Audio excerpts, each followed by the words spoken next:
तो जय हिंद रहेगा सभी लोगों को। अब सबसे लास्ट में थोड़ा डिले हो गया है क्योंकि मेरा भैया फ्लैट का शिफ्टिंग जो है वो चल रहा था, इसी वजह से। तो हम लोग फिजिक्स के एमसीक्यूज करने वाले हैं, प्रीवियस ईयर क्वेश्चन पेपर करने वाले हैं। तकरीबन 88 या फिर 90 के आसपास भैया हमारे पीवाईक्यूज। आगे आपको पता चलेगा कि पूरे 100 क्यों नहीं। मैंने स्टार्टिंग में बताया था केमिस्ट्री के स्टार्टिंग में कि फिजिक्स, केमिस्ट्री और बायो ये तीनों मिलके बनाते हैं साइंस, सीडीएस में, है ना। सीडीएस एंड बाकी सब जगह भी। तो अब देखो यहाँ से आपके 10 क्वेश्चन के एवरेज पे आपके पूछे जाते हैं, टोटल क्वेश्चंस हो जाते हैं 30। 30 का एवरेज बनता है, लेकिन हर बार ये सही नहीं होता भैया, हर बार यूपीएससी इसको फॉलो नहीं करती है, ठीक है।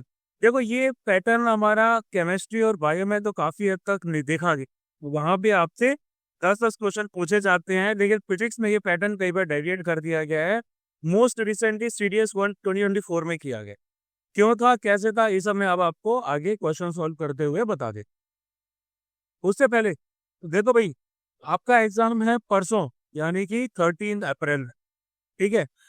14 अप्रैल को आप लोगों के आंसर कीज आ जाएंगे, हम लोग वीडियो एक्सप्लेनेशन 14 अप्रैल तक डाल देंगे, सबसे रिलायबल वाली, है ना। और उसके बाद एक हफ्ते बाद 21 अप्रैल 2025 से हम लोग स्टार्ट कर देंगे सीडीएस 2025 के लिए फिलोरा बैच, ठीक है। ये आपका एग्जाम तक यानी कि 14 सितंबर तक चलेगा, जो कि हमारा सीडीएस 2025 की डेट है, ठीक है। अब देखो भैया, यहाँ पर है हमारी मात्र 70 सीट्स, बैच स्ट्रेंथ होने वाली है लिमिटेड। आईएबी की फीस है 5999, ओटी की फीस है 3999, ठीक है। 500 ऑफ रहेगा पहले 30 इनरोलमेंट के लिए, जो कि तकरीबन पूरे होने ही वाले। मेरे ख्याल से 4 से 5 स्लॉट्स बाकी हैं इसके, ये जो आपका 500 ऑफ वाला है ना। तो अगर ऑफ लोगे तो करीब आपको 5499 और ये 3499 का पड़ेगा, और ऐसे अपनी ओरिजिनल प्राइस पे आप लोगों को मिलने वाला, ठीक है। अब आपको बैच में एनरोल करना है तो अब या तो इस नंबर पे कीजिए या फिर 8839961158 पर आप पीएम कर सकते हैं बैच में एनरोल करने के लिए, ठीक है। ये काम आप लोगों को करना है। सिमिलरली एनडीए का बैच भी आपका 21 अप्रैल से ही स्टार्ट होगा। बैच का नाम है नौशेरा बैच, एनडीए की प्राइस है 6,999,999। इसमें मेरे ख्याल से 10 स्लॉट्स बाकी है, ठीक है। और इसकी जो प्राइस है वो भी आपको 6,599 की हो जाएगी अगर आप फर्स्ट 30 इनरोलमेंट्स में रहते हैं। डिटेल्स यहाँ पर भी सेम ही है, एग्जाम तक चलेगा। एग्जाम हमारा 14 सितंबर तक होगा, सॉरी फॉर दिस, ठीक है। तो भैया ये आप लोगों को करना है, ठीक है। अब मैं आगे स्टार्ट कर लेता हूँ अपने क्वेश्चंस को। ये बातें तो होती रहेंगी, बैच के प्रमोशंस तो चलते रहेंगे। कोई टीचर अगर क्वालिटी का पढ़ा रहा है तो बच्चे ऑटोमेटिकली आ ही जाते हैं विन वन वे और अनदर। लेकिन कई बार ऐसा होता है कि आप पूरी मेहनत करते हैं, लेकिन उसके बाद भी करेक्ट ऑडियंस तक आपकी बात नहीं पहुंच पाती। तो करेक्ट ऑडियंस तक आपकी बात पहुंचाना बहुत जरूरी है। मैंने देखा है कि बच्चों को, मैंने मतलब एनडीए वाले बच्चों में ये पैटर्न बहुत ज्यादा देखा है, कईयों से बातचीत होती रहती है कि 2,500 वाला कोई फलाने वाला वाला बैच ले लेंगे, उनको लगेगा भैया सस्ता है, माँ बाप के पैसे बचाएंगे, ऐसा करेंगे वैसा करेंगे। लेकिन ये उनको उनका अटेम्प्ट कॉस्ट कर जाता है, पूरा अटेम्प्ट वेस्ट चला जाता है। 2,500 की मेंटरशिप लोगे, क्या लगता है 1-to-1 मेंटरशिप मिलेगी क्या? नहीं मिलेगी। टीचर को आपको नाम तक नहीं पता होता, ठीक है। यहाँ आप नाम रहोगे, नंबर नहीं, ठीक है। बाकी कहने की बात है और भी, लेकिन बाद में आज हम क्वेश्चन सॉल्विंग की बात करें। सबसे पहले आते हैं सीडीएस 2024 पे। In which one of the following mediums would the speed of the sound be maximum? किस मीडियम में साउंड की स्पीड मैक्सिमम होगी? अब देखो, साउंड की जो स्पीड होती है वो आपकी ज्यादा टेंसर मटेरियल में ज्यादा हाई होती है, ज्यादा इलास्टिक मीडियम जो रहता है उसमें ज्यादा हाई रहती है, ठीक है। और लिक्विड्स की बात किया जाए, लिक्विड में जो स्पीड होती है ये डिपेंड करती है डेंसिटी में, और उसके साथ साथ कितना भैया आपका लिक्विड कंप्रेसिबल है, कंप्रेसिबिलिटी, जितना कंप्रेस किया जा सकता है उतने पार्टिकल्स को आसपास होगी। तो ये जो सी वाटर होता है हमारा, इसमें होते हैं सॉल्ट, सॉल्ट्स की प्रेजेंस होती। सॉल्ट की प्रेजेंस है मतलब हायर सैलिनिटी, हायर सैलिनिटी मतलब हायर डेंसिटी, मतलब कि इसका जो डेंसिटी है वो डिस्टिल्ड वाटर या ड्रिंकिंग वाटर के कंपैरिजन में होती है ज्यादा, जो कि क्या कर देती है, इसकी स्पीड बढ़ा देती है। इसकी स्पीड आ जाती है समवेयर अराउंड 1531 मीटर पर सेकेंड, ठीक है। मिथेनॉल की आई गेस 1435 मीटर पर सेकेंड आती है ना। और उसके बाद का नॉर्मल स्पीड रहती है साउंड की 1480, और ये आपके डिस्टिल्ड वाटर में 14 की लाइन में आती। तो आंसर हमारा सीधा यही होगा, है ना, सी वाटर। सी वाटर यानी कि 1530, है ना। और उसके बाद में डिस्टिल्ड वाटर की कितनी बताई थी मैंने? डिस्टिल्ड वाटर की तो ये रखी हुई थी, डिस्टिल्ड वाटर इज, हाँ, 1498। और ड्रिंकिंग वाटर की भी डिस्टिल्ड वाटर की जैसी ही रहती है। मिथनॉल की, सॉरी, 14 नहीं रहती, मिथनॉल की 1100 मीटर पर सेकंड रहती। तो करेक्ट आंसर सी वाटर है। अब आ जाते हैं X rays can be use to, किस लिए वही इस्तेमाल की जाती है? एक्स रेज को इंस्पेक्ट यूज किया जाता है to inspect welded joints between two metal parts of a machine. Machine, भैया हमारी मशीन एक है, मशीन दो है, मशीन के पार्ट्स को आपस में जोड़ दिया गया है, यहाँ वेल्डिंग कर दी गई है, अब इसके जॉइंट्स को इंस्पेक्ट करना है ना। तो ये कहाँ यूज किया जाता है? ये यूज किया जाता है इंडस्ट्रियल रेडियोग्राफी में। इस पूरे मेथड को इंडस्ट्रियल रेडियोग्राफी कहते हैं, है ना। इंटरनल फ्लॉज देखे जाते हैं वेल्डेड जॉइंट्स के, पाइपलाइंस के, मेटल कंपोनेंट्स के, उनको डैमेज किए बिना। तो ये सही होगा। And study structure of crystals, तो एक्सरे को क्रिस्टलोग्राफी के लिए भी इस्तेमाल किया जाता है। ये पावरफुल टेक्निक होती है जिसके द्वारा एटॉमिक और मॉलिक्यूलर स्ट्रक्चर क्रिस्टल्स का देखा जाता है। तो दोनों सही होंगे यहाँ पे। अब बात करते हैं, which one of the following heat transfers is an example of convection. Convection के बारे में तो आप लोगों को पता है ना, movement of fluid molecules from higher temperature regions to lower temperature region, है ना। हायर टेम्परेचर रीजन से लेके लोअर टेम्परेचर रीजन तक, यही हमारा कन्वेक्शन होता है, बॉइलिंग ऑफ वाटर। ठीक है, तो बॉइलिंग ऑफ वाटर जो एक पॉट में हो रहा है, जो गैस स्टोव पे आपने रखा हुआ है, ठीक है, यहाँ पर आपको कंडक्शन, रेडिएशन और मतलब इन सब के जो है वो समझ में आ जाएंगे। नेक्स्ट आ जाते हैं तो phenomena of rain drop formation by water droplets involve.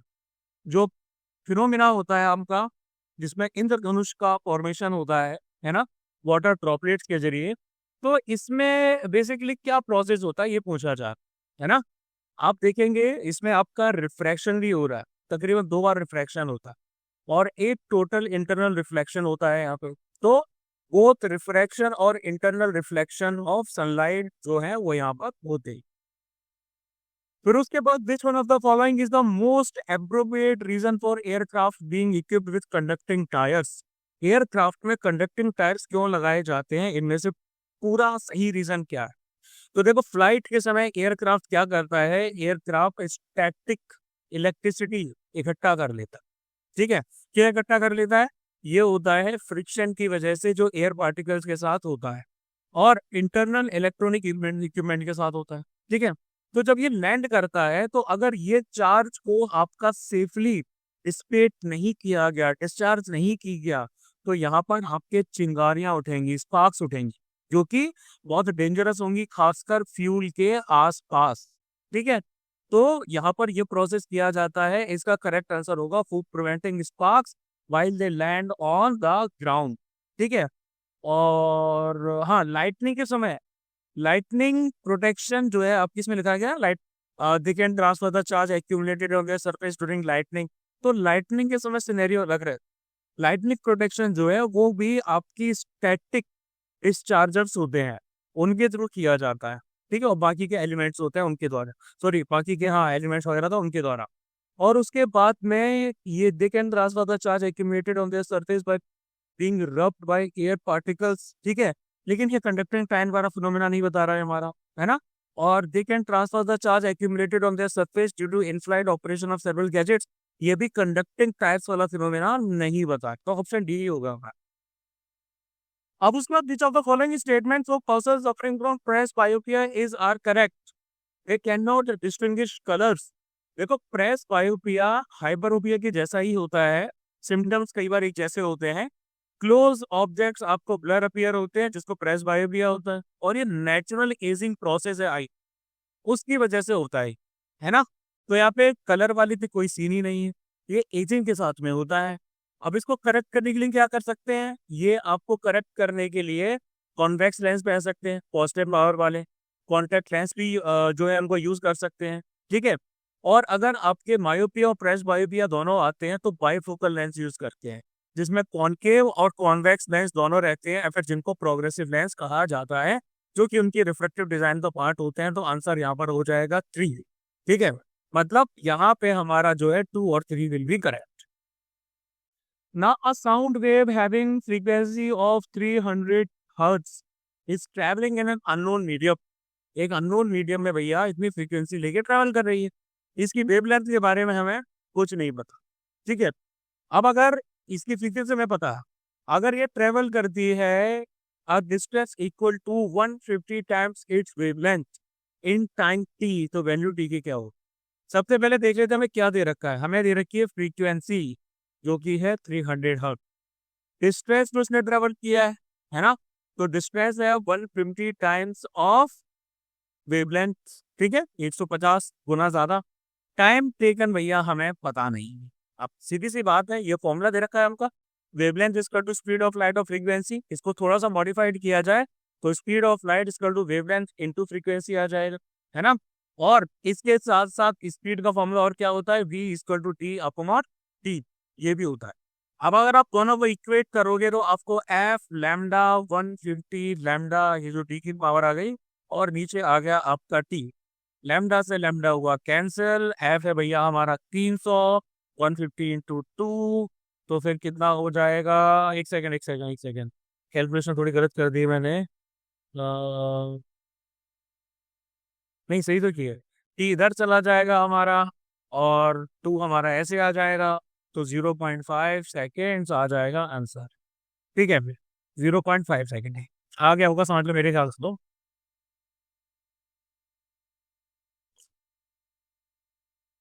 तो भैया ये हार्डकोर क्वेश्चन पूछे गए थे आपके फिजिक्स में। 1 2 3 4 5 6 7, मेरे ख्याल से एक क्लोरोफ्लोरोकार्बन वाला भी था। बहुत बेसिक क्वेश्चन था, उसको मैं काउंट नहीं करूंगा। ठीक है, तो टोटल 7-8 क्वेश्चन हमारे सीडीएस 2024 में पूछे गए। अब आ जाते हैं सीडीएस 2024 में। इनमें से कौन कौन से सब एटॉमिक पार्टिकल्स हैं। इलेक्ट्रॉन है भैया हमारा सब एटॉमिक पार्टिकल। इलेक्ट्रॉन तो बिल्कुल है, ये सारे पार्टिकल्स हैं, लेप्टॉन्स, बोसॉन्स और हाइड्रॉन्स। ठीक है, तो लेप्टॉन्स के अंदर में इलेक्ट्रॉन्स आ गए, यहाँ पर आपके पॉजिट्रॉन्स भी हैं। ठीक है, यहाँ पर आपके म्यून्स भी हैं या न्यूट्रॉन्स भी हैं, ये प्रोटॉन्स हो गए, ये न्यूट्रॉन्स हो गए, मतलब सब कुछ यहाँ पर आ रहा है। अब देखो, इलेक्ट्रॉन हो गया, प्रोटॉन हो गया, न्यूट्रॉन हो गया, ये आपके मेन सब एटॉमिक पार्टिकल्स हैं जो कि एटम्स के अंदर पाए जाते हैं। अब ये जो नियॉन है ना, ये भी आपका सब एटॉमिक पार्टिकल होता है। ये आप ऐसा समझ लीजिए कि इलेक्ट्रॉन का दूसरा भाई है, जो कि कॉस्मिक रेज में पाया जाता है। ठीक है, और जो आपके पार्टिकल फिजिक्स एक्सपेरिमेंट्स में इसको यूज किया जाता है, तो ये भी इसके अंदर काउंट किया जाएगा 1 2 3 एंड 4। इस बार फिजिक्स के क्वेश्चन सीडीएस 2024 में बहुत ही ज्यादा ऑफ बीट थे। नॉर्मली सीडीएस एस्पिरेंट उनको कर पाने में थोड़ा असमर्थ महसूस कर रहा था, और वो सही भी था। ठीक है, जैसे कि इस क्वेश्चन को देख लो, the rest mass of Higgs boson is estimated to be close to, कितना है भैया आपका। ठीक है, तो इसकी वैल्यू आ जाती है 125 GeV, सी स्क्वायर है शायद, हाँ सी स्क्वायर, तो मतलब it is near to 100 GeV। अब देखो बेसिक सी बात है यार, कोई भी बंदा सीडीएस वाला और कोई इतना 11th-12th की फिजिक्स में नहीं जाता, पूछा भी नहीं जाता। मुझे नहीं पता भैया किसने बनाया था, लेकिन जिसने भी बनाया था सीडीएस 2024 का क्वेश्चन पेपर बहुत ज्यादा हार्ड बनाया था, और कोई सेंस नहीं था उसको बनाने का। ये एक क्वेश्चन था भैया आपका कर सकने वाला, जो किया जा सकता था कि ये किसी दिन आपको ऑफिस जाना है, आप बहुत ज्यादा जल्दी में है, फिक्स क्वांटिटी ऑफ राइस आपके पास में है, चावल आपके पास में है, आपने अभी भी गर्म किए हैं, आपने उनको बाउल में रख दिया है, अब आपको उनको ठंडा करना है, तो आप इनमें से कौन सा मेथड अपनाएंगे। सबसे पहला सवाल तो यही आ रहा है कि भैया ठंडा क्यों करना है, चावल तो गर्म और बच्चे लगते हैं, लेकिन चलो ठीक है भैया तुम्हें ठंडे खाने हैं, तो क्या किया जाएगा। बेसिक सी बात थी ना, जीरो लॉ ऑफ थर्मोडायनेमिक्स। एक बॉडी बी सी के साथ कनेक्ट है, एक बॉडी वही बॉडी बी के साथ कनेक्ट है, और बी और सी आपस में कनेक्ट है, मतलब सबकी सब थर्मल इक्विलिब्रियम में, सबका टेम्परेचर एक जैसा हो जाता है। तो हमें करना क्या है, हम इसको एक सिंपल सा मेथड कर सकते हैं कि आप उसको एक ऐसे कमरे में रखिए जहां पर आपने ईसी सेट कर दिया है 23 डिग्री सेल्सियस के आसपास, काफी ठंडा होता है ना। और एक भैया आपका सीलिंग फैन या फिर टेबल फैन है जो स्लो स्पीड पे ऑपरेट हो रहा है, तो ये तीनों बॉडी आपस में कंडक्ट करेंगी और टेम्परेचर को क्या कर लेंगी, मैनेज कर लेंगे। Option D will be the correct answer. Total 3 question पूछे गए थे आपके, मात्र 3 क्वेश्चन सीडीएस 2024 में।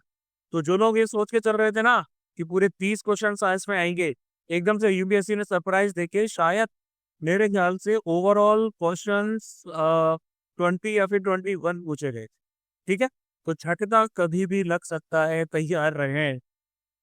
चलो सीटीएस को 2023 पे आते हैं। A person can see objects clearly through his eyes but can not see distant objects clearly. ठीक है, अपने आसपास के जो ऑब्जेक्ट्स हैं उनको देख सकता है लेकिन दूर के ऑब्जेक्ट्स को नहीं देख सकता। क्या रीजन हो सकता है पॉसिबल? सबसे पहले इसको कहा जाता है मायोपिया, नियर साइटेडनेस या शॉर्ट साइटेडनेस, है ना। यहाँ पर लाइट की रेस क्या कर रही है, रेटिना पे फोकस नहीं कर रही है, वो उसके पहले ही फोकस कर ले रही है, इमेजेस ब्लरी आती हैं। ऐसे केस में डिस्टेंट की इमेजेस, दूर की इमेजेस आउट ऑफ फोकस, लेकिन पास की ऑब्जेक्ट्स जो क्या नाम इमेजेस हैं वो साफ साफ दिख जाती हैं आप। ठीक है, तो excessive curvature of the eye lens, पहला ऑप्शन तो भैया आपका ये बोला जा रहा है। ठीक है, ये बिल्कुल सही है। आई लेंस का जो कर्वेचर है वो ज्यादा हो जाता है।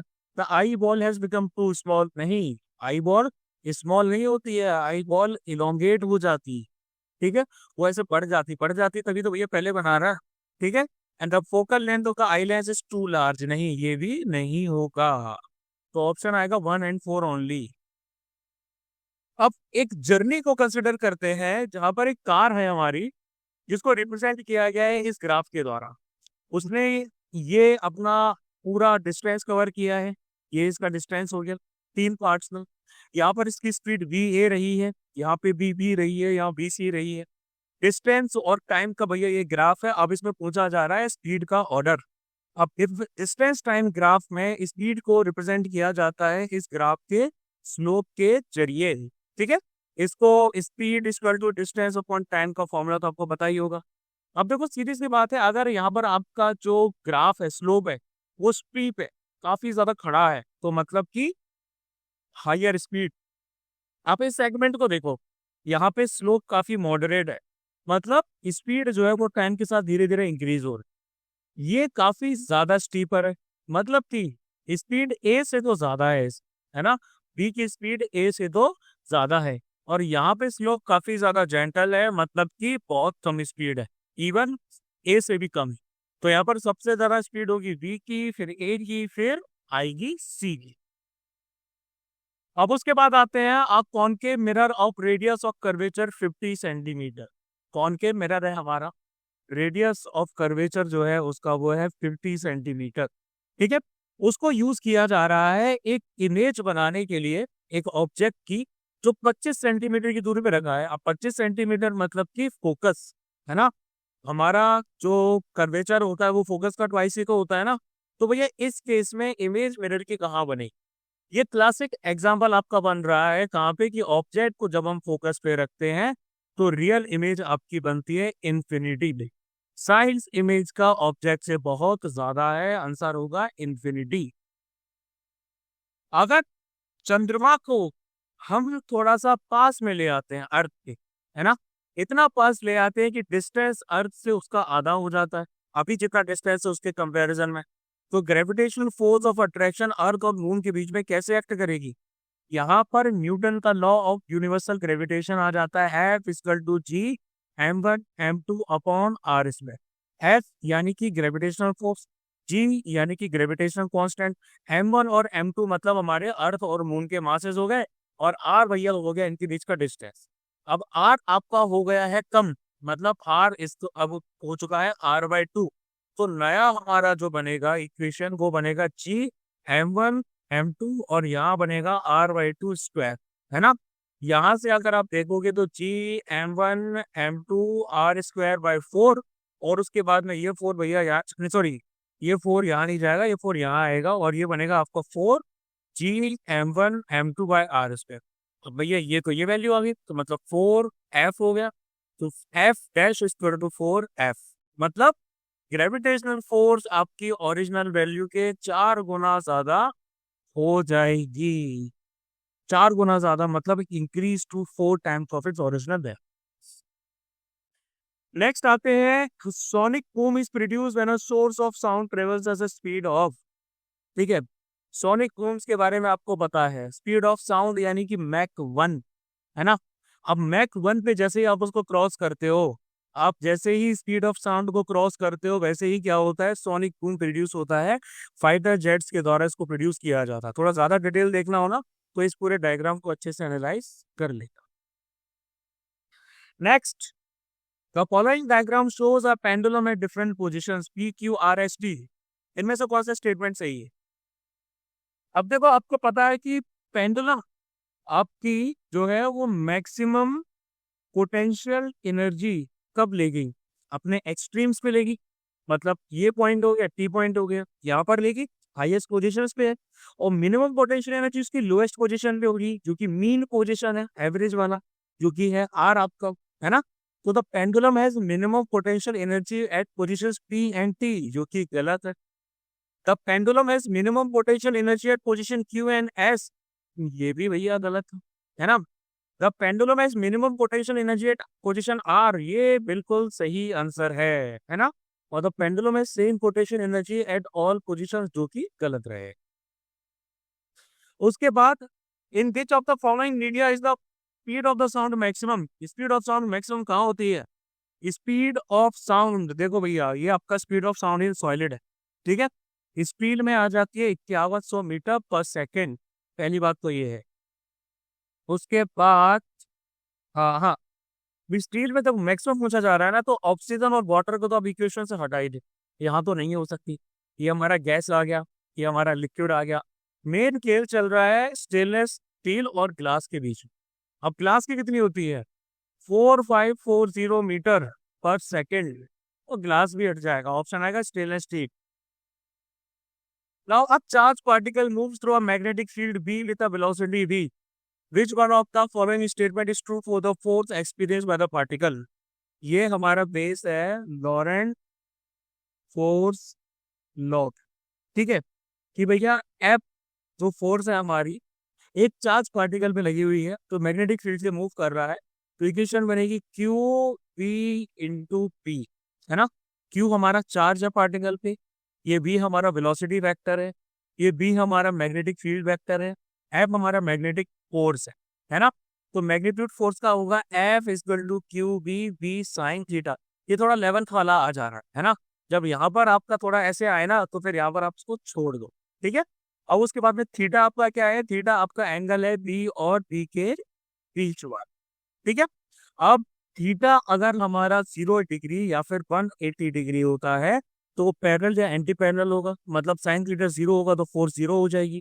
और थीटा जब आपका 90 डिग्री पे है, यानी कि परपेंडिकुलर है, तो साइन थीटा हमारा हो जाएगा 1, यानी कि फोर्स मैक्सिमम। तो F is maximum when V and B are perpendicular to each other.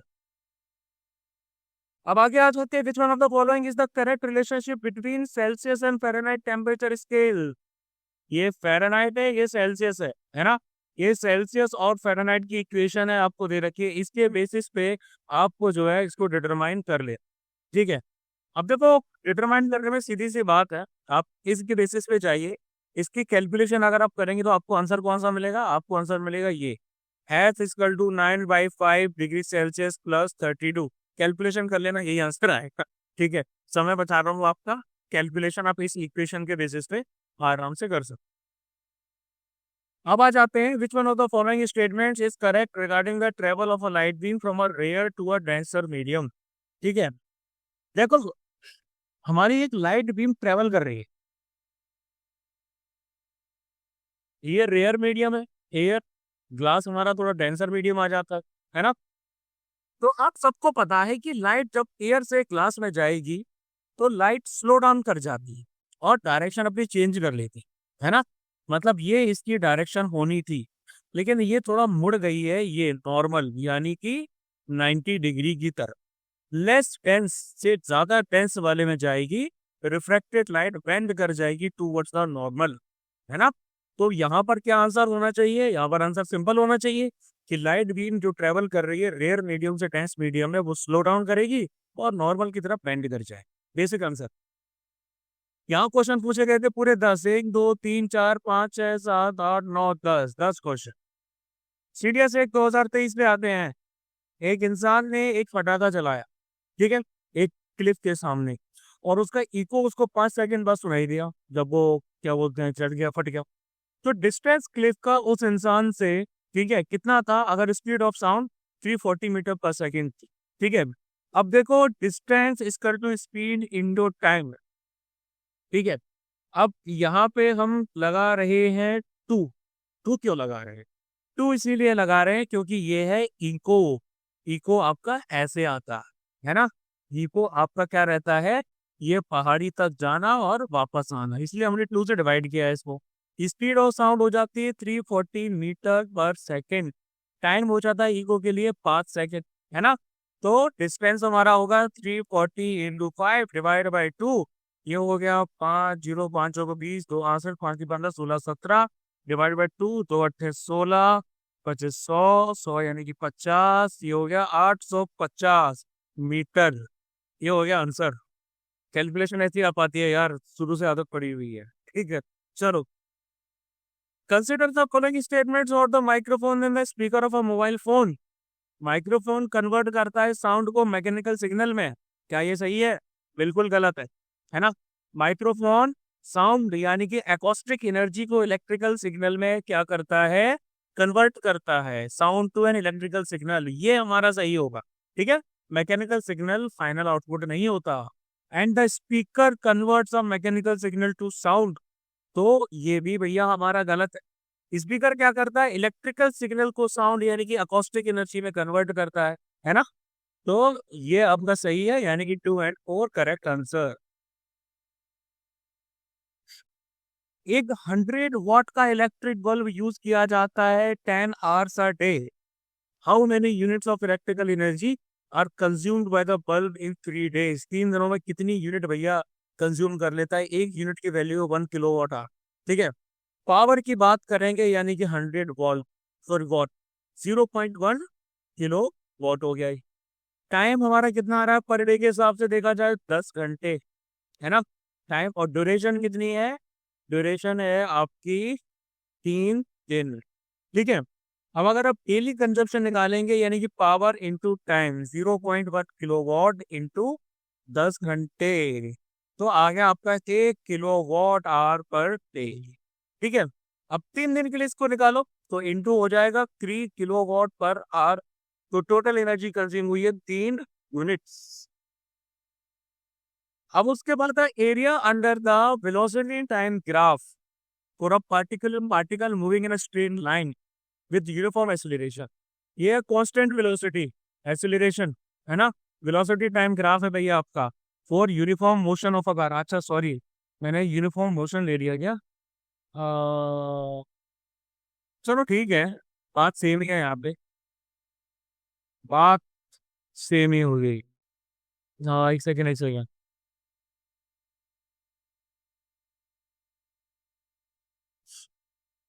ठीक है, अगर हमारा ये वाला भी होता है इसका, ये वाला भी, एक सेकेंड एक second, velocity time graph uniform acceleration,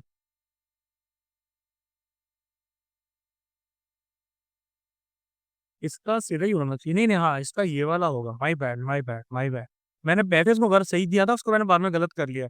ये आपका होगा, ये वेलोसिटी है, ये इसका टाइम है ना। ये वाला नहीं होगा। तो अगर हमारा ये सीन बनता है तो उसके अगर हमें एरिया काउंट करना है ना, तो इसके अंदर का जो एरिया आता है वो क्या आता है? अब देखो ऑब्वियस सी बात है, वेलोसिटी ये हमारा टाइम है ना। अब यहाँ पर एक्सीलरेशन जो है वो हमारा कांस्टेंट है, यूनिफॉर्म एक्सीलरेशन है।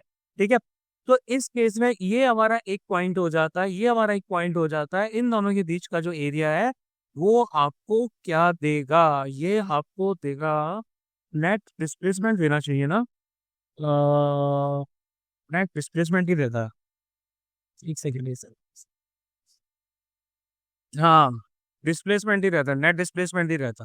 ठीक है, ये पॉइंट 1 से लेके पॉइंट 2 के बीच में, ए से लेके बी के बीच में नेट डिस्प्लेसमेंट जो है वो देता है। ठीक है, आगे आ चलते the power of a lens of focal length 10 centimetre.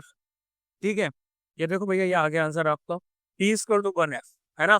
अब फोकल लेंथ है 10 की जगह भैया, 20 की जगह हमने 10 सेंटीमीटर है हमारी, तो इसको मीटर में कन्वर्ट किया, लो 0.1 मीटर आ गई आपकी। ठीक है, अब इसका रेसिप्रोकल अगर हम ले लेते हैं, दैट 1/0.1, ये हटा या 10 पहुंच गया, तो भैया ये देखो 10 डायोप्टर हमारा आ गया आंसर। चलो, 3 रजिस्टर है, रेजिस्टेंस 11 के, या R1 समझ लो आप 11 ओम का है, R2 समझ लो भैया आप 22 ओम का है, और ये जो R3 है ये आप समझ लो आपका है 33 का। ठीक है, तो इक्विवेलेंट रेजिस्टेंस क्या है? अब देखो बहुत सिंपल सा है, इसका फॉर्मूला है इक्विवेलेंट रेजिस्टेंस मतलब 1/R1 upon R2 plus R3। NCM निकालो भैया, इनका 66 आएगा, है ना। 66 आएगा यहाँ पर, 11 छक्के 22 तिया 33, सॉरी 22 यहाँ 33 दूनी 6 3 8 10, नहीं 6 3 9 10 11 66, ये हो गया 1/6। ठीक है, तो 1/RV इक्वल टू 1/6, इसको सही लेंगे तो इसका आ जाएगा 6 ओम। ये हो गया इनका equivalent resistance. RMS potential difference between the red light wire and black neutron wire in Indian domestic electrical supply is, सबने घर के इक्विपमेंट खोले होंगे, सबको पता है 220 वोल्ट ही होता है। बाहर चल रही है भयंकर आंधी। तो हाइड्रोजन बॉम्ब और यूरेनियम बॉम्ब बेस्ड हैं रिस्पेक्टिवली किस पे? हाइड्रोजन बॉम्ब होता है न्यूक्लियर फ्यूजन पे और यूरेनियम होता है आपका न्यूक्लियर फिजन पे। ठीक है, हाइड्रोजन बॉम्ब में जो लाइट न्यूक्लियाई होते हैं हाइड्रोजन के आइसोटोप्स, वो फ्यूज करते हैं, एनर्जी रिलीज करते हैं। और यूरेनियम बॉम्ब में क्या करते हैं, हैवी न्यूक्लियाई यूरेनियम 235 ये स्प्लिट करते हैं और एनर्जी को रिलीज करते हैं। उसके बाद sound and light waves, sound waves हैं लॉन्गिट्यूडनल वेव्स। ठीक है, लाइट वेव से भैया हमारी ट्रांसवर्स वेव्स। अब एक बहुत ही सिंपल सा क्वेश्चन है, एक कार मूव कर रही है 12 मीटर पर सेकंड की स्पीड से। आप बढ़िया से कार में बैठे हुए हैं, चिल कर रहे हैं, ठीक है, किसी के साथ हैं, और एकदम से किसी जलनखोर इंसान ने सामने कीले बिछा दी। तो कार 12 मीटर पर सेकंड की स्पीड से जा रही है, ब्रेक लगाने पड़ गए, डिसलेरेशन हुआ 6 मीटर पर सेकंड स्क्वायर का। कार ने 2 सेकंड ले लिए फुल ब्रेक लगाने के बाद। डिस्टेंस कितना कवर किया है कार ने ब्रेक्स को लगाने के बाद? और आपने बाद में ये जो कीले बिछाने वाला इंसान है जो दांत निकाल रहा है, आपने इसके साथ क्या किया, वो बात की बात। पहले इक्वेशन को देखते हैं।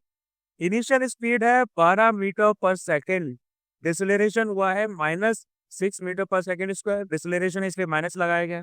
टाइम लिया गया है 2 सेकेंड का। अब हमें डिस्टेंस कवर करना है तो हम उसमें हम लगाएंगे S equal to U T plus half AT square, है ना।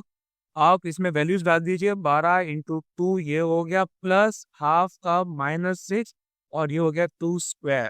ठीक है, अब यहाँ पे ये वैल्यू लगाई है, ये हुआ 24 प्लस हो गया, सॉरी माइनस हाफ 6 और 4, 6 चौका 24, ये भी हो जाता है, ये हो गया 12 और 24 माइनस 12 मतलब 12 मीटर हमारा आंसर। तो सीडीएस एक 2023 में आपके क्वेश्चंस पूछे गए थे, 1 2 3 4 5 6 7 8 9 10, पूरे 10 क्वेश्चन सीडीएस एक 2023 में आपसे पूछे गए थे। ठीक है, अब आ जाते हैं हम लोग नेक्स्ट क्वेश्चन में। यानी कि एक ऑब्जेक्ट है जिसका मास है 10 kg का, वो मूव कर रहा है यूनिफॉर्म स्पीड के साथ, ये 10 kg वाला है। ठीक है, यूनिफॉर्म स्पीड है उसकी 10 मीटर पर सेकेंड। लीनियर मोमेंटम बताओ, फॉर्मूला है P equal to mp। Linear momentum यानी कि 10 इंटू 10, ये हो गया भैया हमारा 100 न्यूटन सेकेंड। ठीक है, ये ऑप्शन हटा दो, ये ऑप्शन हटा दो। अब उसके बाद काइनेटिक एनर्जी बताओ भैया, तो काइनेटिक एनर्जी होती है हाफ mv स्क्वायर। ठीक है, हाफ मास हो गया 10, v स्क्वायर यानी कि 100, 2 इंटू 5 500 जूल, करेक्ट आंसर। अब एक इलेक्ट्रिकल सर्किट है, कॉम्बिनेशन है रेजिस्टेंसेस का, ये आपको दिख रहा है 10 वाला है, 10 वाला है, और उसके साथ साथ कैपेसिटेंस भी लगा गया है, कैपेसिटेंस भी लगाया गया है। तो करंट जो फ्लो कर रहा है सर्किट में से वो कितना होगा? देखो 10 वोल्ट की बैटरी लगी, 3 रेजिस्टेंस लगे हैं 1 2 एंड 3, है ना, जिसमें से 2 पैरेलल में है और एक तो उसके साथ सीरीज में आ जाए। एक कैपेसिटर लगाया भैया ये ऊपर 5 का। ठीक है, अब डीसी स्टेडी स्टेट में कैपेसिटर क्या करता है, ओपन सर्किट के तौर पे बिहेव करता है ना। मतलब कोई करंट इसमें से फ्लो नहीं करेगा कैपेसिटर ब्रांच में से, अगर इसमें फुली चार्ज कर दिया गया है तो ये जो ब्रांच है आपकी इसको इग्नोर करना है। क्यों? क्योंकि ये कैपेसिटर है, ये क्या कर रहा है, करंट को ब्लॉक कर रहा। तो ये जो लोअर वाला है हम सिर्फ इसको काउंट करेंगे, है ना। अब इसको सिंप्लीफाई कर दीजिए, मतलब ये दोनों के दोनों हमारे क्या आ गए हैं, ये दोनों सीरीज में आ गए हैं। एक मेन ब्रांच वाला और एक ये लोअर ब्रांच वाला। तो 10 + 10 हो जाएंगे, हमारा टोटल हो जाएगा 20। तो मतलब टोटल 20 का हमारे पास रेजिस्टेंस। अब ओम लो लगाइए, I = B अपॉन R, यानी कि B यानी कि वोल्टेज 10, रेजिस्टेंस 20, 0.5 एम्पेयर हमारा करेक्ट आ गया answer. The pitch of a sound wave depends upon which one of the following characteristics. तो देखो भैया, फ्रीक्वेंसी डिटरमाइन करती है पिच या फिर स्टिलनेस ऑफ द साउंड को। ठीक है, frequency. The device used for measuring electric current in a circuit is called as ampere meter या एमीटर। ठीक है, ammeter. A metal wire of length L or diameter S का D has a resistance R. What would be the resistance of the another wire of the same metal and of the same length but having double the diameter?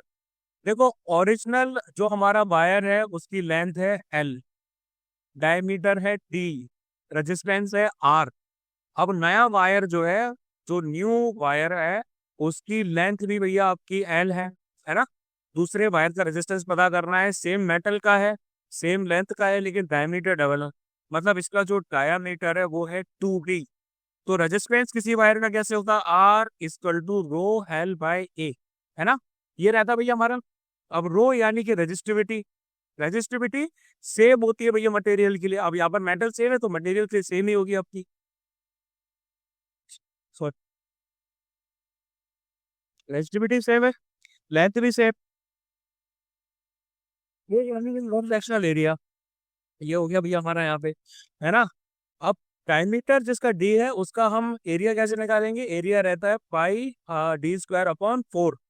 अगर diameter आपने double कर दिया तो area dash आएगा π2d² / 4।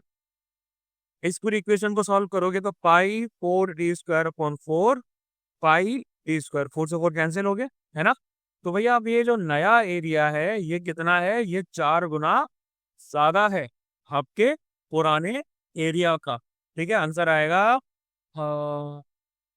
4 गुना ज्यादा है ना, हाँ, R/4। चलो नेक्स्ट क्वेश्चन पे आते हैं। अच्छा, हाँ, ठीक है, ठीक है, ठीक है, ठीक है, ठीक है, ठीक है, ठीक है।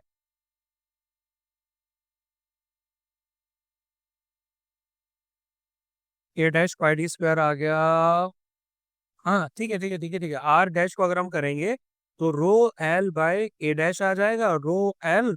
और A डैश की वैल्यू है भैया आपकी कितनी है, ये πd² 4A हो गई। तो ये 4A हो गया, तो मतलब R/A हो गया। लो भैया, वही था, सॉरी, R/4 हो जाएगा। आगे आते हैं, एक ऑब्जेक्ट को ड्रॉप किया गया एट हाइट से onto the floor, which of the following remains uniform as it falls. अगर कोई बॉडी हाइट से ड्रॉप की जाती है तो ये बॉडी आपकी आ चुकी है फ्री फॉल में, है ना। मतलब इसका मोशन अब सिर्फ ग्रेविटी के द्वारा इन्फ्लुएंस है। मतलब कांस्टेंट एक्सीलरेशन होगा 9.8 मीटर पर स्क्वायर का अर्थ की तरफ, है ना। तो इनिशियल वेलोसिटी u यानी कि 0 रहती है, इसकी 0 मीटर पर सेकेंड। अब इस पे एक्सीलरेशन ड्यू टू ग्रेविटी यानी कि g लगेगी, क्योंकि 9.8 मीटर पर सेकंड स्क्वायर होती है, 10 मीटर पर स्क्वायर आप ले सकते हो इसको। तो बॉडी नीचे की तरफ आ रही है एक्सेलरेट करके, यानी स्पीड गेन कर रही है, मतलब कि ये आती है फ्री फॉल में, तो ये होगा यूनिफॉर्म, दैट इज एक्सेलरेशन। अब आप देखें कि भैया एक ऑब्जेक्ट को अगर हमने रखा है at the focus of a convex lens, तो इसकी इमेज कहाँ बनेगी। जब भी किसी ऑब्जेक्ट को फोकस पे रखोगे तो रियल इमेज आपकी बनती है इन्फिनिटी में। आगे, विच one of the following statement about the aperture of a convex lens is correct. जो अपर्चर होता है कॉन्वेक्स लेंस का, इसका मतलब होता है diameter, diameter of the lens, जिससे लाइट क्या कर रही है भैया, एंटर कर रही है ना। ये फिजिकल डायमेंशन है लेंस का, और ये फोकल लेंथ और रेडियस ऑफ कर्वेचर से किसी भी प्रकार से नहीं जुड़ा, independent of its radius of curvature. अब वही है बच्चों, आपका प्री बॉल वाला क्वेश्चन दोबारा आ जा रहा है कि acceleration due to the gravity at the earth surface depends on. Acceleration due to gravity earth के सरफेस पे डिनोट, देखो इसको डिनोट किया जाता है छोटे वाले चीज से, है ना। और प्राइमरली डिपेंड करता है किसके मास पे, अर्थ के मास पे करता है, अर्थ के रेडियस पे भी करता है। तो बोथ इट मास और रेडियस आ जाएगा। ये ग्रेविटेशनल कांस्टेंट जी पे भी करता है, लेकिन जी हमारा यूनिवर्सल कांस्टेंट है और वो अर्थ की सरफेस पे बहुत ज्यादा वेरी नहीं करता। ठीक है, तो अर्थ का मास और अर्थ की रेडियस, यही भैया आपके क्या करते हैं, इसको इन्फ्लुएंस करते हैं। सीडीएस 2022 में क्वेश्चन पूछ रहे थे 9, 1, 2, 3, 4, 5, 6, 7, 8, 9, 09 question.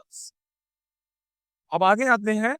In the magnification produce by lens is +2, +2 मतलब कि virtual image and else real and inverted. Virtual image है भैया हमारी, है ना। तो इमेज क्या है? सीधी सी बात है, इरेक्ट है, वर्चुअल है, larger than the object. At the time of short circuit the current in the circuit, short circuit के समय करंट सर्किट में बहुत तेज बढ़ जाता, इंस्टेंटेनियसली बढ़ जाता। क्यों होता है ऐसा? शॉर्ट सर्किट आपको देता है लो रेजिस्टेंस पाथ करंट के फ्लो को, है ना। इफेक्टिवली नॉर्मल सर्किट कंपोनेंट्स को बाईपास कर देता है। करंट फिर क्या करता है? लो रेजिस्टेंस पाथ से फ्लो करता है बहुत हाई रेट पे। थोड़ी डिटेल्स यहाँ पर भी दे रखी। अब उसके बाद which one of the following statement is not correct, कौन सा सही नहीं है? एक इलेक्ट्रिक मोटर कन्वर्ट करती है इलेक्ट्रिकल एनर्जी को मैकेनिकल एनर्जी में, बिल्कुल करती है। Electric generator works on the principle of electromagnetic induction, बिल्कुल करता है। Magnetic field at the length of a long circular coil carrying current will be parallel straight lines, बिल्कुल भैया पैरेलल स्ट्रेट लाइन ही होती है। A wire with green insulation is usually the live wire of an electric supply. Green wire को use किया जाता है earthing के लिए, ग्राउंडिंग के लिए, लाइव वायर के तौर पे नहीं। लाइव वायर तो आपका रेड या फिर ब्राउन होगा, या फिर जो भी वायरिंग स्टैंडर्ड्स है, ठीक है। ये भैया आपकी जो क्या बोलते हैं, मैग्नेटिक फील्ड जो है आपकी सर्कुलर कॉइल में वो पैरेलल होती है। आंसर होगा यहाँ पे डी। अब एक लड़के को सनक उठी, ठीक है, एसएसबी की तैयारी कर रहा था भाई। तो वो एक सर्कुलर ट्रैक जिसका डायमीटर है 200 मीटर, 3 सेकंड में चक्कर लगा रहा था, है ना। सर्कुलर ट्रैक और ये है उसका डायमीटर 200 मीटर का। तो उसका डिस्प्लेसमेंट 3 मिनट 45 सेकंड बाद क्या होगा? अब डायमीटर 200 है उसका, तो रेडियस कितनी होगी? रेडियस है आपकी 100 metre. Time taken for 1 round कितना रहेगा आपका? 30 सेकंड में एक राउंड कंप्लीट कर रहा है ना। टोटल टाइम कितना है उसके पास? 3 मिनट 45 सेकंड, यानी कि 3 × 60 + 45, यानी कि 180 + 45, यानी कि 225 सेकंड उसके पास में, ठीक है। तो नंबर ऑफ राउंड पहले पता करें, 225/30, यानी कि 7.5 राउंड लग रहा है उसके, ठीक है। अब हर कंप्लीट राउंड के बाद डिस्प्लेसमेंट होगा 0, तो ये स्टार्ट यही कर रहा है, फाइनल पोजीशन भी आपकी यही है ना। अब आधे राउंड में बंदा आपका यहाँ अपोजिट पहुंच रहा है, मतलब कि 200 मीटर दूर, तो आंसर होगा 200 मीटर। अब क्या होता है? To the gravitational force between two objects, if mass of one object is doubled and the distance between them is also double, ठीक है। कि मास जो ऑब्जेक्ट का है वो भी आपका डबल कर दिया जा रहा है, इनके बीच का जो डिस्टेंस है उसको भी आप क्या कर दे रहे हैं? डबल कर दे रहे हैं, ठीक है। तो होगा क्या? वही लगेगा हमारा same, Newton's law of universal gravitation, F=G m1 m2 और r², ठीक है। अगर एक का मास बढ़ा दिया गया है, यानी कि m1 का 2m1 हो गया है, ठीक है, डिस्टेंस यानी कि r का 2r कर दिया गया है, तो F डैश होगा हमारा G2m1 m2 2r², यानी कि G2m1 m2 और 4r², यानी कि 1/2 G m1 m2/r², है ना। यानी कि 1/2 हो जाएगा आपका F। तो नई फोर्स आपकी आधी हो जाएगी ओरिजिनल फोर्स के, यही होगा ना, यही होगा, will be half, would be half.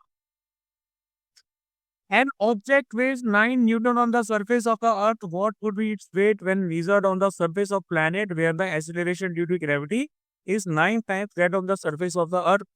देखो वेट कितना होता है, m और g, है ना। अर्थ पे वेट आ रहा है आपका, वेट अर्थ 9 न्यूटन का। दूसरे प्लेनेट में कितना आ रहा है? ठीक है, इस पे आपका आएगा 9g, ठीक है। तो वेट डायरेक्टली प्रोपोर्शनल होता है ग्रेविटेशनल एक्सीलरेशन के, तो नए प्लेनेट पे आपका वेट होगा m × 9g, यानी कि एक सेकेंड, हाँ, 9 × m.g, मतलब 9 × 9 यानी कि 81 न्यूटन, मतलब वेट आपका 9 गुना ज्यादा हो जाएगा। और सिंपल सिंपल से now twinkling of a star is due to, क्यों होता है भैया? एटमॉस्फेरिक रिफ्रैक्शन की वजह से of starlight. A convex lens has a focal length of 15 centimeter. At what distance should be an object be placed in front of the lens to get a real image of the same size of object?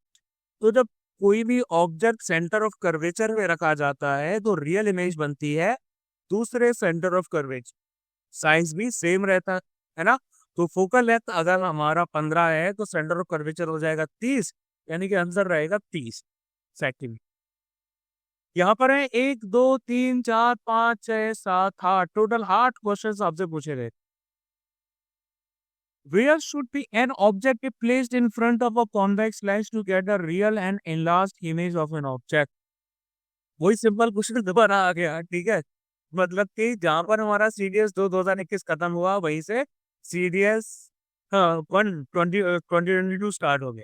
तो किस object को कहाँ रखना है कि भैया उसको real और इनलार्ज इमेज मिले?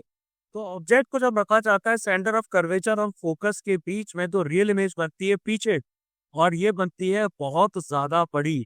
ऑब्जेक्ट से काफी ज्यादा ये बड़ी रहती है। तो and between the principal focus and twice the focal length.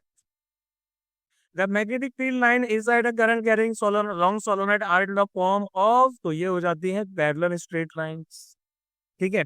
ये यूनिफॉर्म है, पैरेलल है, इक्वली स्पेस्ड है, स्ट्रेट लाइंस है। और ray of light travelling from a rarer medium to a denser medium, ये नॉर्मल है, ठीक है। ये क्या करेगी रे ऑफ लाइट? ये आपकी स्लो डाउन कर जाएगी और नॉर्मल की तरफ आएगी। तो slow down and bends towards the north. अब एक इलेक्ट्रिक सर्किट है भैया हमारे पास। इलेक्ट्रिक सर्किट में एक सेल है, एमीटर है, माइक्रो वायर है लेंथ एल का। अगर लेंथ वायर की हाफ कर दी जाती है तो एमीटर की रीडिंग हमारी क्या आएगी? ओम्स लॉ क्या कहता है? I equal to we are, है ना। रेजिस्टेंस कितना रहता है? रो एल बाई एक।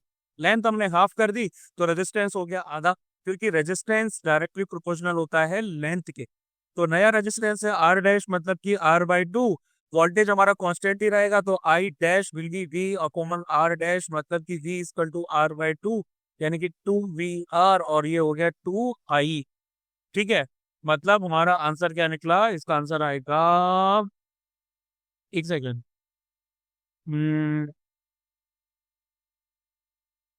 हाँ डबल, कंफ्यूज हो गया। चलो, what is the effect of pressure of a human body on sand? Thrust का, थ्रस्ट बोला जाता है ना इसको। The effect of thrust on sandy surface is larger while standing than while lying, ठीक है। तो larger while standing than while lying। और फिर से सवाल आया भैया एक एथलीट का एक राउंड लगा रहा है सर्कुलर ट्रैक का जिसका डायमीटर है 100 मीटर, 30 सेकंड में चक्कर लगा रहा है भैया इसकी, ठीक है। तो what will be the displacement after 1 minute and 10 second? 1 minute के बाद और आपका 10 सेकेंड के बाद में इसका क्या सीन रहेगा? तो डायमीटर है इसका 100 मीटर, मतलब रेडियस आ गई आपकी 50 मीटर। एक राउंड के लिए टाइम लग रहा है 20 सेकेंड, तो 1 मिनट यानी कि 60 सेकेंड के बाद क्या डिस्प्लेसमेंट हो? नंबर ऑफ राउंड्स देख लेते हैं। 60/20 यानी कि 3 राउंड। तो पूरे 3 राउंड बंदे ने लगाए हैं तो स्टार्टिंग पॉइंट भी आ है, इनिशियल और फाइनल पोजीशन सेम है, डिस्प्लेसमेंट हो गया 0। दो ऑप्शन आ रहा है ना। अब 10 सेकेंड के बाद क्या रहेगा? 20 सेकेंड में तो बंदा एक राउंड लगाता है, तो 10 सेकेंड में मतलब आधा, आधा मतलब कि अपोजिट पॉइंट पे, अपोजिट पॉइंट मतलब 100 मीटर, मतलब डी इज द करेक्ट। अब आ जाते हैं, एक साउंड वेव है जिसकी फ्रीक्वेंसी है 4 किलो हर्ट्ज की और वेवलेंथ है इसकी 30 सेंटीमीटर की। तो इसको कितना टाइम लगेगा ट्रेवल करने में? ठीक है, इसको कितना टाइम लगेगा ट्रेवल करने में? 2.4 किलोमीटर, ठीक है। देखो, बेसिक्स आएगा, फ्रीक्वेंसी एफ 4 किलो हर्ट्ज यानी कि 4000 हर्ट्ज, वेवलेंथ लैम्डा 30 सेंटीमीटर, यानी कि 0.3 मीटर। डिस्टेंस डी यानी कि 2.4 किलोमीटर, यानी कि 2400 metre. V equal to F lambda 4000 into 0.3, 1200 metre पर सेकंड। ये आ गया। टाइम करना है calculate, D upon V 2400 upon 1200, 2 second आ गया आपका। ठीक है, तो करेक्ट आंसर आएगा ए, यानी कि 2 सेकंड। अब उसके बाद में हम आ जाते हैं नेक्स्ट पे। An electric bulb is connected to 110 volt generator. Current हमारा कितना है? करंट है हमारा 0.2 एम्पेयर का। ठीक है, और what is the power of the bulb? अब पावर क्या होगी? पावर यानी कि V इक्वल वी आई, है ना। तो वोल्ट इसका है 110, करंट है 0.2 का, ये आ गया 10, 10 से 10 गया भैया, 22 आ गया, 22 वॉट आंसर। अब refraction of light as it enters from one transparent medium to another is due to the, किसकी वजह से होता है? Change in the speed of the light की वजह से। अब bus starting from a bus stand and moving with uniform acceleration attains the speed of 20 kilometre पर आवर in 10 minutes। आप एसएसबी देने के लिए गए हुए हैं, सुल्तानिया इन्फेंट्री लाइन जाना है, 2 बजे बस आ गई है, चलने लगी है रेलवे स्टेशन से, तो इसकी फाइनल स्पीड तो हो गई 20 किलोमीटर पर आवर। इनिशियल तो 0 थी। ठीक है, कुछ उत्साही नवयुवक ऊपर भी बैठे होंगे शायद। टाइम यानी कि 10 मिनट, यानी कि 1/6 आ रहा। ठीक है, फॉर्मूला लगाया A equal to B minus U upon T, 20 minus 0 1/6, यानी कि 20 इंटू 6, 120 किलोमीटर पर आवर स्क्वायर। ठीक है, 120 किलोमीटर पर आवर स्क्वायर। 1 2 3 4 5 6 7 8 9 10, टोटल 10 क्वेश्चन 2021 में। उसका सीडीएस 1 2021 पे आते हैं। हमें 3 कॉपर वायर दिए गए हैं, डिफरेंट लेंथ है, different area of cross section है, इसमें से हाईएस्ट रेजिस्टिविटी किसकी होगी? ट्रिक क्वेश्चन है। क्यों क्वेश्चन है? क्योंकि देखो भैया, हमारा रेजिस्टिविटी एक मटेरियल की प्रॉपर्टी होती है, ये लेंथ पे डायमीटर पे डिपेंड नहीं करता, जैसा रेजिस्टेंस करता है ये सब, है ना। रेजिस्टिविटी तो भैया मटेरियल की होती है, तो कॉपर है यहाँ पे, तो सबके वायर्स की सेम ही रेजिस्टिविटी रहेगी। अब which of the following statements about fission is correct? It is related with the creation of new individuals by means of cell division in unicellular organism। ये तो बाइनरी फ्यूजन की बात की जा रही है, हाँ, अमीबा वगैरह, है ना। सिंगल ऑर्गेनिज्म 2 में कन्वर्ट हो जाता है। It is related with the transformation of heavier nuclear into smaller nuclear. ये न्यूक्लियर फ्यूजन की बात हो रही। न्यूक्लियस, एटॉमिक न्यूक्लियस डिवाइड कर जाता है, स्प्लिट कर जाता है स्मॉलर न्यूक्लियाई में, यूरेनियम जैसे करता है यूरेनियम रिएक्टर्स में। It is related with the creation of a heavier nuclear by means of combining two higher nuclei. गलत, ये न्यूक्लियर फ्यूजन है, तो 1 and 1। विच वन तो बोलेंगे इज एन इलेक्ट्रिक कंडक्टर। इनमें से इलेक्ट्रिक कंडक्टर क्या है? Human body. बिना देखे आंसर होना चाहिए इसका। ठीक है, एक non spherical shining spoon can generally be considered as. आप इसको कड़छी की तरह ले लीजिए, है ना। ऐसी वाली कड़छी घर में देखी होगी आपको, इस टाइप की, है ना। ये वाली की बात नहीं कर रहे हैं, ये नहीं है, ये है। तो ये क्या है? ये तो स्पेरिकल मिरर होगा भैया।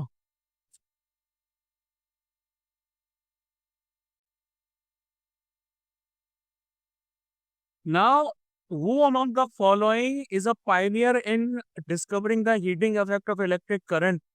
Heating effect of electric current मैंने आप लोगों को पढ़ाया है। ठीक है, पायनियर कौन थे भैया आपके? James Prescott Joule. Which one of the following laws of electromagnetism does not give the direction of magnetic field? ये हो गया राइट हैंड थंब रूल। ये मैग्नेटिक फील्ड की डायरेक्शन देता है करंट कैरिंग कंडक्टर के लिए। ठीक है, ये तो है। फ्लेमिंग्स लेफ्ट हैंड रूल, ये क्या करता है? फोर्स की क्या बोलते हैं, डायरेक्शन पता करते हैं आप, है ना। डायरेक्शन ऑफ फोर्स या मैग्नेटिक फील्ड और करंट की मोटर्स में। और फ्लेमिंग्स राइट हैंड रूल, ये आपकी इंड्यूस्ड करंट, मैग्नेटिक फील्ड और मोशन को देखते हैं जनरेटर्स में। ठीक है, और उसके बाद ये आ जाता है फेरेडेस लॉ ऑफ इंडक्शन, यानी कि फेरेडेस लॉ ऑफ इलेक्ट्रोमैग्नेटिक इंडक्शन। ये आपका इंड्यूस्ड ईएमएफ के मैग्नीट्यूड के बारे में बताता है, डायरेक्शन नहीं बताता मैग्नेटिक फील्ड की। अब how many internal reflections of light take place in formation of primary rainbow?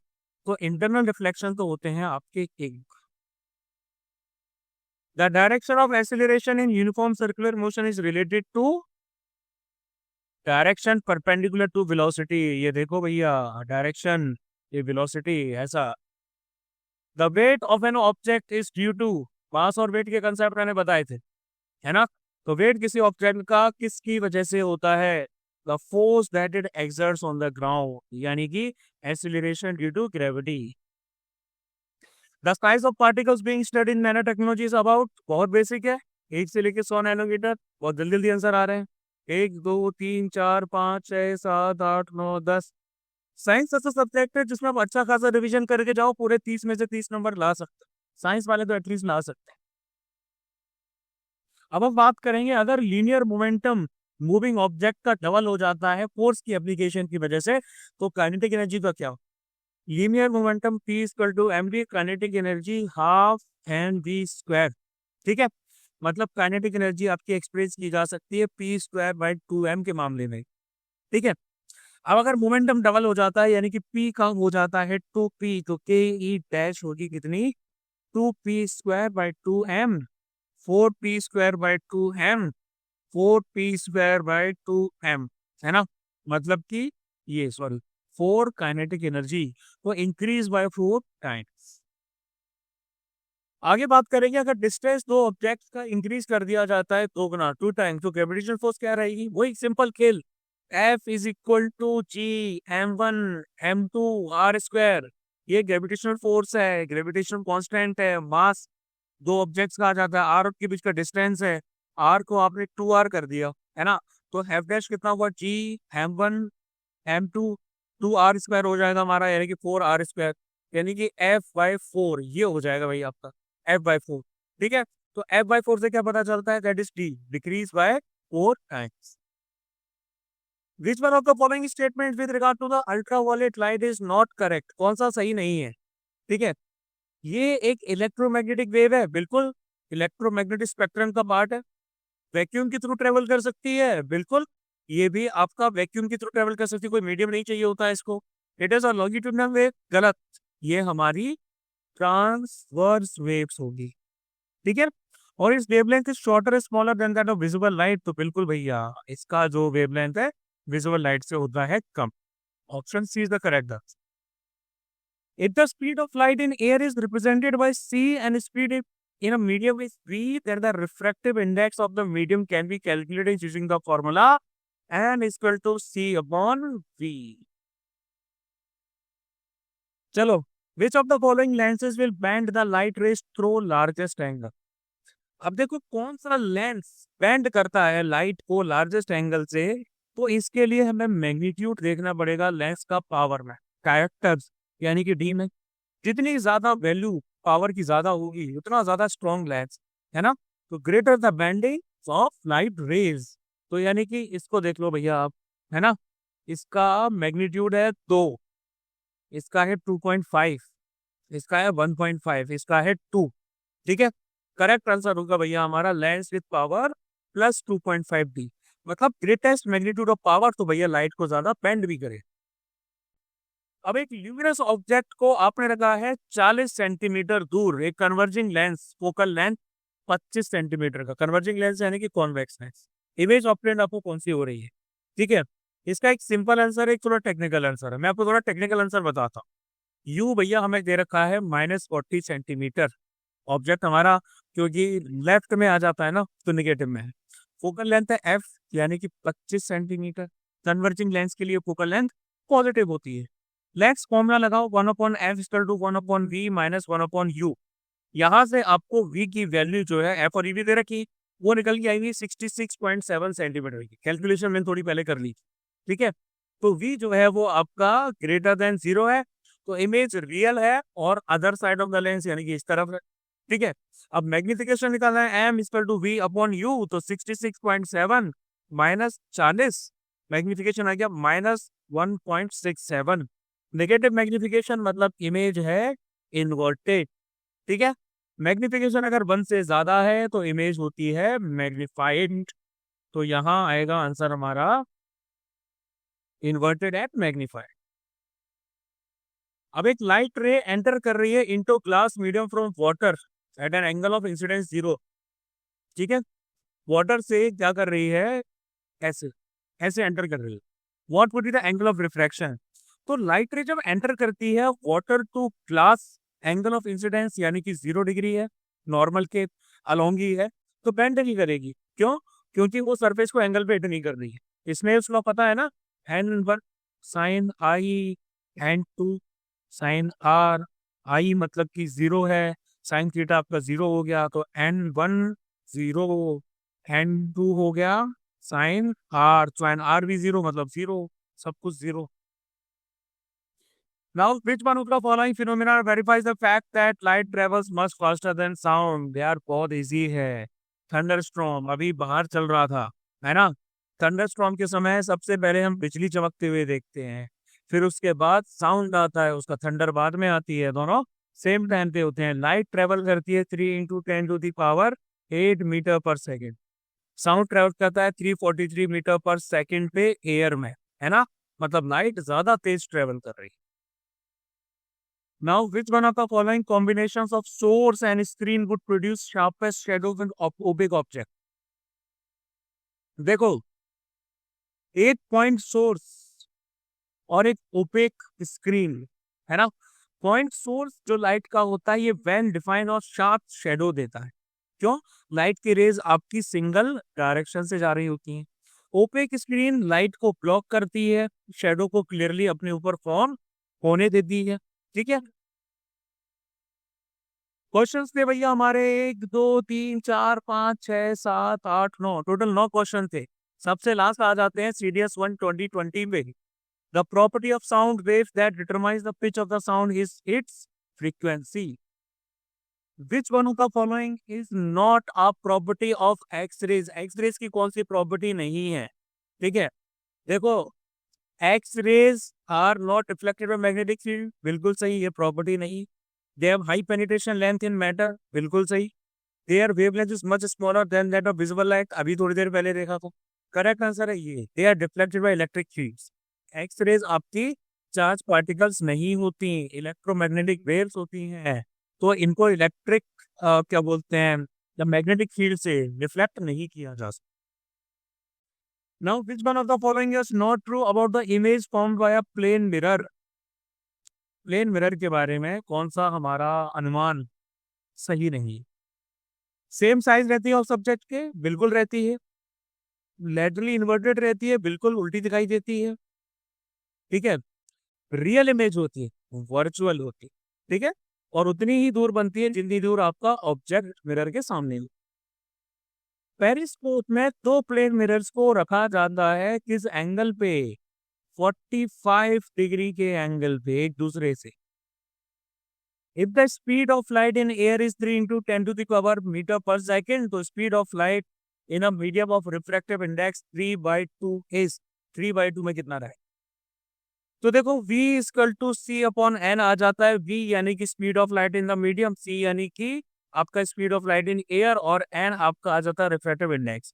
n है 3/2, ये है 3 × 10⁸ मीटर पर सेकेंड, तो v की वैल्यू आई 2 × 10⁸ मीटर पर second. Now, which one of the following types of radiation has the shortest wavelength? Visible light तो भैया आपकी ये रही, है ना। विजिबल लाइट से कम तो अल्ट्रावायलेट की है, इंफ्रारेड की तो विजिबल लाइट से ज्यादा है, और रेडियो वेव्स की तो और भी ज्यादा है, तो आंसर अल्ट्रावायलेट हो गया। The unit of force constant के ऑफ द स्प्रिंग इज, ये आपका डिफाइन किया जाता है हुक्स लॉ के जरिए। F=K(x), F यानी कि न्यूटन्स, है ना। एक्स होता है आपका एक्सटेंशन या कंप्रेशन जो मीटर में रहता है, तो के आ जाएगा F/x यानी कि न्यूटन बाय मीटर, तो न्यूटन बाय मीटर बी। अगर एक्स टेम्परेचर होता है एक सिस्टम का केल्विन में और वाई होता है टेम्परेचर सेल्सियस में, तो उनका करेक्ट रिलेशन क्या होगा? आपको पता है केल्विन = सेल्सियस प्लस 273, ये वाली इक्वेशन देखिए आपने, है ना। एक्स टेम्परेचर हमारा क्या है, केल्विन में है, वाई टेम्परेचर हमारा सेल्सियस में। 273, तो x इक्वल टू 273 plus y. B, the radioactivity of rho of a material may be expressed in units of ohm metre, है ना, या सेंटीमीटर है तो सेंटीमीटर भी चल जाए। और उसके बाद आ जाते हैं the electromagnetic waves which are use for satellite communication. देखो सैटेलाइट कम्युनिकेशन प्राइमरीली यूज करता है माइक्रोवेव सिग्नल्स, ठीक है। इलेक्ट्रोमैग्नेटिक वेव होती हैं, सिग्नल्स को ट्रांसमिट करती हैं between ground stations and satellites. लेकिन इसके साथ साथ आपके दूसरे वेव, कौन से, रेडियो वेव, ठीक है। माइक्रोवेव्स की बात करें तो ये 300 मेगा हर्ट्स यानी कि 0.3 गीगा हर्ट्स से लेके आपके, हाँ हाँ हाँ, 300 गीगा हर्ट्स के बीच में ऑपरेट करते, ठीक है। तो देखो भैया ये हमारे फिजिक्स के क्वेश्चन हुआ है 1 2 3 4 5 6 7 8 9 10, टोटल 10 क्वेश्चन से। परसों एग्जाम है, उससे पहले रिवीजन इनका कर लो। एफ कैट का बैच सीडीएस के जस्ट एक दिन बाद स्टार्ट हो जाएगा, यानी कि 15 अप्रैल 2025। 70 सीट्स है, काफी ज्यादा बढ़ चुकी हैं, मुश्किल से मेरे ख्याल से 20-22 सीट्स बची हुई हैं। इसकी फीस है 2999। फर्स्ट कटिंग का तो मेरे ख्याल से अब खत्म हो चुका है, ठीक है। अगर आप वो सपनी में चेक नहीं किया, अगर आप होंगे तो फिर आपको 2499 में बैच मिल जाएगा। काफी बढ़िया बैच होने वाला है। हिंडोल आपको करना है तो 8839961158 पर आप लोग पीएम कर सकते हैं। कहाँ गए भैया, हाँ रिज्यूम स्लाइड्स, आप डीएम कर सकते, ठीक है। बाकी इस वीडियो को लाइक शेयर और सब्सक्राइब करते रहो, काफी अच्छा मटेरियल मैंने आप लोगों को दिया है, एग्जाम में बहुत ज्यादा हेल्पफुल होने वाला, ठीक है। तो लाइक कमेंट शेयर सब्सक्राइब, और बैचेस आपके स्टार्ट हो रहे हैं, उनकी इन्फॉर्मेशन मैंने दे दी है, जल्दी से जाके एनरोल कर लो, बहुत ज्यादा काम आ जाए।